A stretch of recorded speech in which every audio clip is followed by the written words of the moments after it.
In today's world of advertising, digital marketing is crucial to the success of any business. With the advent and popularity of social media, much of your business's advertising is probably done online. Yet there are many people who still don't know the do's and don'ts of online marketing. When is it okay to take a selfie video? Versus when do you actually need a professionally shot and edited commercial to help build your brand? Is there a difference between the video I upload to YouTube versus the one I upload to Facebook, Instagram, or LinkedIn? Well, today's guest is going to answer all those questions and much more. Stay tuned. This conversation is going to help you take your business's digital marketing to the next level. Welcome to this edition of Peak Performers Podcast with your host, Thor Conklin. Thor will be sharing the necessary tools, strategies, and psychology you'll need to become a peak performer in any area of your life or business. Thor Conklin here. We give you the tricks, the tips, the tools, the strategy, the technology, and the psychology peak performers use in order to get more done and execute at the highest level. If you know what to do but struggle with getting it all done, or simply want to raise your game to the next level, this podcast is for you. Sit back and enjoy. Today's guest is David Fineman, co-founder of Viral Ideas Marketing, host of the Blind Entrepreneur podcast, and digital marketing expert. David specializes in creating to inspire, which led him to organize the Zombie Run, a race where actors portraying zombies chased runners across the finish line. The Zombie Run was featured in Wired, mentioned by Anderson Cooper, and known nationally throughout the country. If you want to create a successful company video or a viral marketing campaign, then David is the guy you get in touch with. David, thank you very much for joining us today. I've been looking forward to this episode. You know, when I first saw you online, I was like, this is a guy I've got to get on the show because everything is going video now. If you're not doing video, you're missing the mark. So we've got you for close to an hour, and we're going to pick your brain, and we're going to find out everything that we need to do, not do, and everything in between. So welcome to the show. Thanks so much for having me. Excited to be here. Awesome. So help me. Let's start off with this.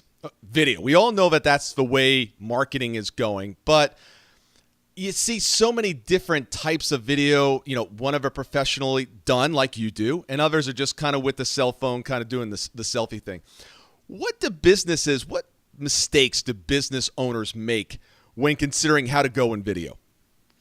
Oh my God, there's so many. So the first one that I see people making, and it's kind of a mistake that a lot of business owners make across a number of disciplines, but it's not hiring the right professional, and it's not doing things in a quality way. Everyone out there that at least we talk to in business talks about how high quality their product is and how different it is in the market. But when they go to create a video and they go to create something that's going to be out on the internet forever, they go to create something that's potentially subpar work and that could live on forever and actually have a negative impact on their brand.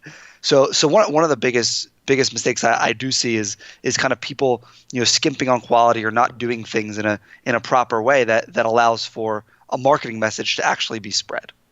Now, there's got to be room there somewhere for that, off-the-cuff selfie video on the iPhone, just, hey, this is what's going on, folks. Where does that fit in? Yeah, so I definitely see that fitting in if you want to capture a given fleeting moment in time, right? So let's say you're a store owner, right, and you have a celebrity somehow come into your store, or let's say you're working with a client and you want to get a quick testimonial from them. I see it fitting in there, and I see no problem with that, and putting that raw, authentic video and onto your video. And in fact, within the culture of video that we actually made for our company here at Viral Ideas, we actually use a lot of cell phone clips from the early beginnings of Viral. We had a clip from our cell phone. I think it was pulled off a Snapchat of the building of our first office, of our some of our first couple moments in the company. So I mean, a lot of that stuff can become very, very authentic and raw, and work out very well for clients. But it has to be done tastefully and in the right way to deliver a message. So my team yells at me all the time. They're like, Thor, you're not spending enough time scripting this thing. You're not spending enough time storyboarding it. I was like, story what? You're not doing enough of the prep work. It's like you're just ready to go. That's just kind of my personality.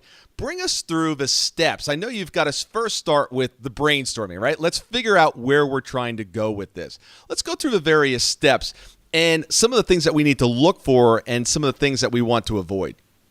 Yeah, I think we should take a little bit of a deep dive into each one because it's something that's very important and critical in the video creation process is the pre-production. So the way we like to start, kind of as you mentioned, is with the brainstorming process. So depending on whether you're working with a provider or whether you're working with your team internally, you're going to want to sit down with all of the stakeholders involved with a video.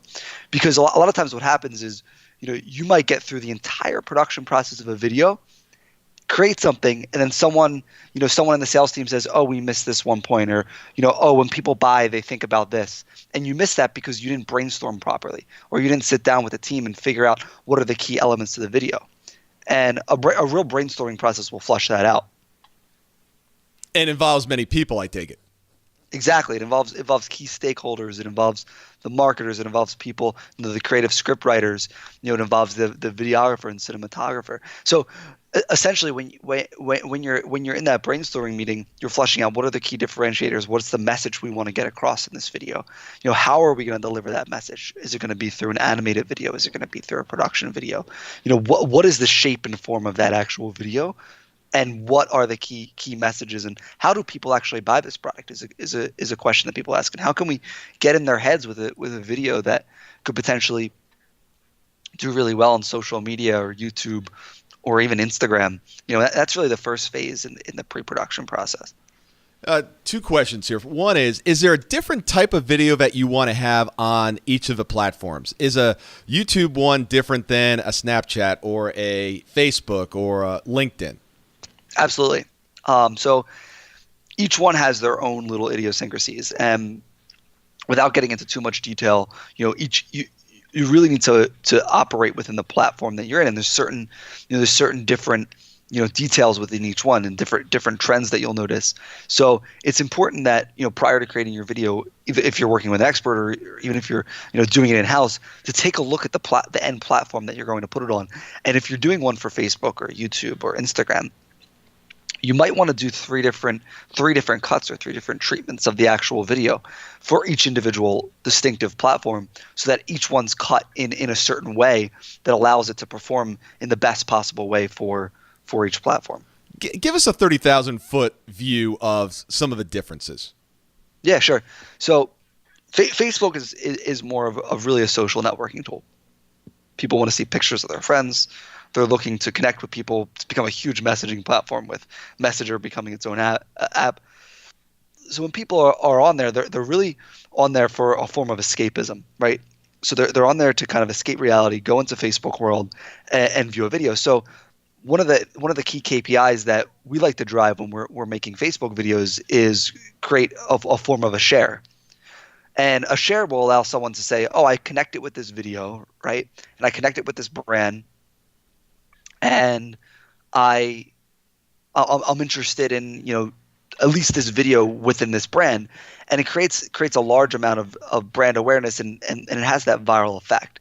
So the mentality there is a little bit different than maybe an Instagram, where people are scrolling through, they're seeing pictures, and within 2 or 3 seconds you have to capture their attention on an Instagram video, and they're not going to maybe watch the entire thing, but you have to be able to get a message across much quicker than a Facebook video, which is still done pretty quickly.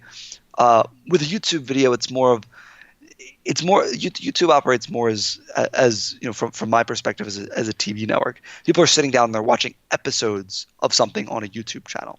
So when you're thinking about structuring a YouTube video, or thinking about structuring something that's maybe a little longer form, and that's kind of the 30,000-foot view. From the way I see it, there's a ton more idiosyncrasies, and there's a ton more different purposes and sub niches, and I'm sure we could get into a debate for another hour on each of the different platforms and how to use them. But as a whole, those are the subtle differences between those big three main platforms. Does LinkedIn have their own lane as well in video? Yeah, it's a little bit more of a professional feel. It's actually, I've noticed it's shifting a little bit more towards some Facebook-esque type post. But it's still a professional network. So, you're going to want to focus more on, your products and your services and what you have to offer and why it's going to network with you. More of a commercial, maybe. More of a commercial style, and also more of adding networking value, right? Giving something to your network through the video, facts, tips, learning. Got it. People are there for business purposes. They're not there to necessarily socialize as much. That makes sense. And it sounds like you could almost do a longer video for YouTube and then take pieces out of it and apply that to Instagram or Facebook. Correct. Okay. That sounds like a strategy. So what's next? So you do your brainstorming, you go through that whole process. Oh, I'm sorry. Right? Before we move on to that next step, what's next in video? We've got Facebook, we got Instagram, we got YouTube. What's on the horizon? Or are these pretty much the platforms that we're going to see for the next couple of years? So video stories are actually becoming big, and that's something that can actually, you either can pre-record them and put out a message that's done professionally, or you can actually do them in the moment. We actually do a lot of, on our Instagram story, we'll do a lot of behind the scenes footage, of what's going on that day. So for example, we're doing a 3-day shoot right now down in Philadelphia, and we're it's a pretty intricate shoot, tons of cameras, tons of actors, and we're putting together some behind the scenes footage for people to check out what we're up to. And it's kind of cool to check out. A lot of our clients watch it. A lot of our prospective clients that are following us on Instagram are watching it. So it's a good way to just kind of show people what you're up to on a day-to-day basis. And you would actually be surprised at the number of people that actually watch something like that and actually watch a story on a day-to-day basis. And I know I'm always surprised by it on a day-to-day. And it's something that's definitely a growing area to use video. Well, I think it's pretty cool to figure out, and see how they actually did that behind the scenes. I think we all want to, peek behind the curtain. And everyone's got their own form of behind the scenes, right? In my world, it's probably a little bit cooler just because we got all kinds of fancy toys and actors and actresses and models and, all that stuff going on. But, even in something, even in a services business, there could be let's say you're meeting with a client, you could take a quick picture or a video of yourself with that client and put that up in your Instagram story and have that on the horizon. The other big trend too that we're seeing is an advent in shows created by companies. We've had a ton of requests in the past. Explain that. So basically, instead of old school, let's say someone had an audience, had a show, right? Like my favorite show right now is The Good Doctor, and there's you would advertise in between all the different shows for the commercial break. Now with the advent of YouTube and Facebook, you can actually build your own show, and for some clients, a lot of it's going to their clients' offices and chatting, creating a little business show, right? For banks or, for different businesses or, maybe even working if you're a professional services and bringing people into your show to interview and talk to them, kind of like this podcast. So we've been seeing a ton of that happening. And we actually built out a whole section of our company to build out shows on behalf of companies.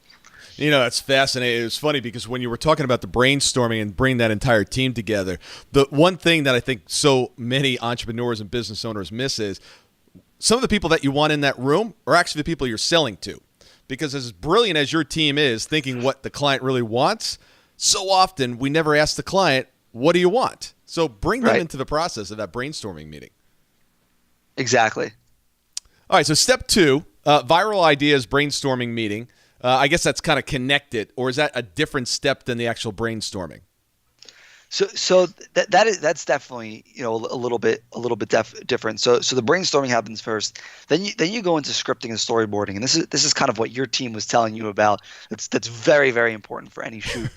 So it was brutal, by the way. Let me tell you, when we first started, they're like, okay, memorize your lines. I'm like, I think I'm dyslexic. I can't memorize my lines. Then we went to a teleprompter. That was a disaster. And then finally, I was like, can't you guys just just mesh all this stuff together so I sound brilliant at the end? And they both looked at each other and said, I don't know if that's possible. I'm like, I think I need a different team. I need somebody that can just come in and start making, greatness out of all these chopped up ideas. So what's funny is even improv is actually scripted. Yeah. So yeah. So do you watch Curb Your Enthusiasm at all? Yes. Okay. So I don't know how much you know about the back end production of it. I don't. But essentially what Larry does is he writes out an outline of each scene, right? He knows what has to happen in each individual scene and the message that has to be delivered in each individual scene. But he doesn't know the how you're getting there, because I'm similar to you in that, if you gave me something to memorize, it's just not it's not gonna happen. But if you gave me, a list of 5 talking points or something, a message or a point that I have to get across, I'll be able to do it improv, kind of like the way Larry does it on Curb Your Enthusiasm. I'm definitely not as funny as Larry. to make that clear. But I think it's interesting here is that what you're talking about is have the end in mind, know the destination, and as soon as I know what the destination is, I'll be able to fill in the steps. I'll be able to reverse engineer that and get to that destination. I remember them telling me their film. They're past being students, but they were film students, so they're educated in this area, and they said. Was it your inner dialogue or your inner voice? What's the term? I'm not certain what you're referring to. They were talking about making sure you understood what your inner voice or your inner dialogue. Maybe it's a different term, but basically, if I was going to give a talk about being a Dallas Cowboy football player or being from Dallas, I've got to take on the persona of someone from Dallas. So my entire shift in mindset is about being in that place, being from Dallas, playing on the team. Getting into character. Getting into character. Yes, they had a term for it. And it was fascinating. Once I understood what the objective was, what the end game was, and then I stepped into that character, then I was able to deliver the message very, very strongly. And the pre-production isn't so much about that. It's more about outlining what you're going to do, all the details. So one of the shoots we actually did this weekend is we actually did a shoot about skydiving. And yes, to clarify, I actually did jump out of the plane for a client. Nice. So it was a blast. But in order to plan it, there was we had 3 camera guys up in the sky. We had 2 guys on the ground. We had a drone pilot and we had a director putting it all together. Plus we had 2 models that were jumping out of the plane. Plus me, who was just, an idiot enough to go up in the plane and jump out. So I mean, there's all these moving parts. And when you get there on shoot, you have all these people that as a business you're paying, and every minute that goes by, you're paying this whole crew of people. So you want to make sure in that pre-production place that every detail is meticulously planned out, because the second you walk off shoot and you don't have something planned out, you're gonna be in bad shape, because you're gonna have to go back and reshoot that if you definitely wanted that in there. So it's really an outline. It's a call sheet. It's a script. It's a storyboard. It's a whole crew understanding what is going to happen on that day and how it's going to happen, and timelines of it happening. It is really the nuts and bolts of the pre-production. So it could take, depending on shoots, the one we're doing this week. It's a commercial, and there's, I think there's about 8 actors with I think about 20 different extras and an entire crew of people putting it together. So I mean, it took probably about a month and a half of pre-production for 3 days of shooting. So just to do stuff in the proper way is kind of what I was talking about in the beginning. The biggest mistake that business owners make, thinking that you can improv that whole day, is just to me it's archaic, right? Interesting. So what I'm loving about this discussion is this is exactly the ultimate success map that I developed. The first step is you've got to figure out where you're going. The second step is come up with an efficient and an effective plan.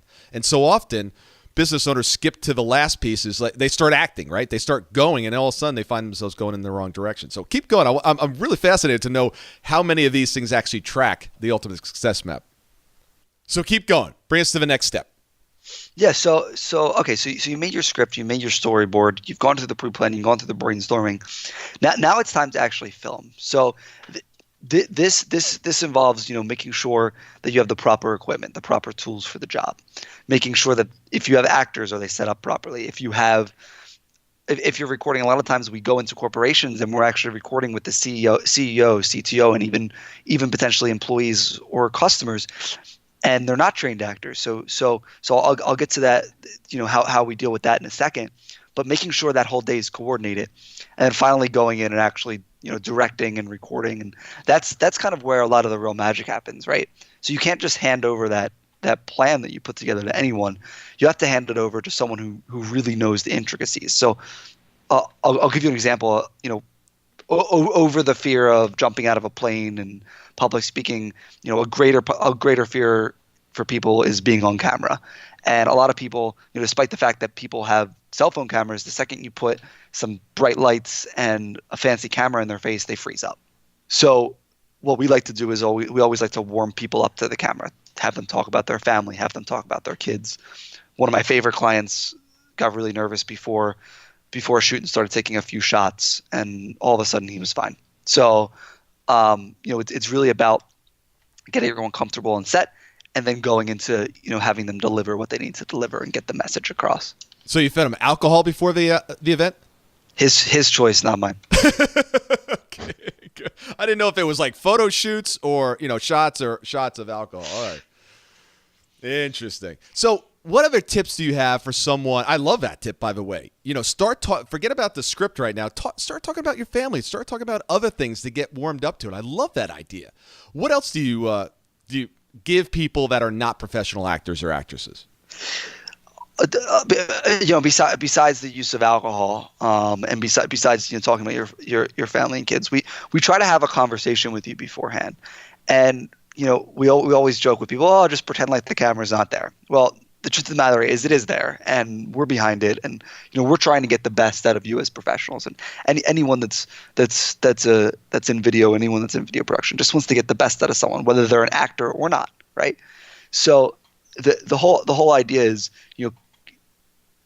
if we were friends, you wouldn't mind the fact that we were having a conversation. So we try to actually just try to create like a friendly environment with our clients or with their customers or whoever's on camera, so that they do feel comfortable saying what they need to say.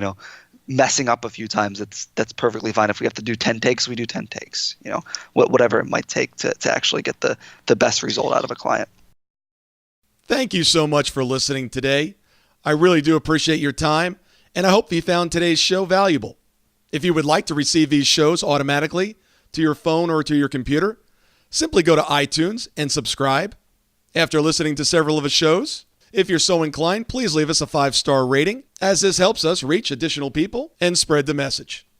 If you're truly committed to taking your life to the next level and doing whatever it takes to become a peak performer, but something's holding you back, something is blocking your way, and you just can't seem to figure out what it is, send me an email to info@thorconklin.com, and I'd be more than happy to get on the phone with you. We'll schedule a 15-minute discovery call. No obligation, no cost.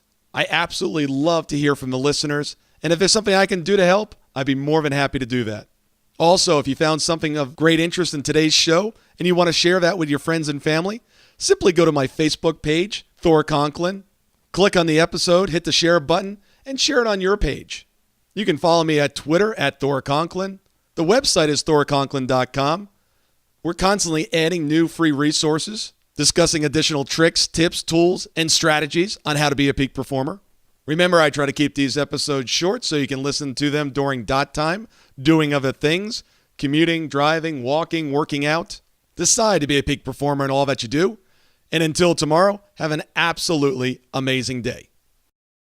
Be on the lookout for part 2 of our conversation with David, where he tells us the key to making a successful company video, in addition to how you know when it's time to raise your company's rates. I'll see you guys on another edition of Peak Performers Podcast.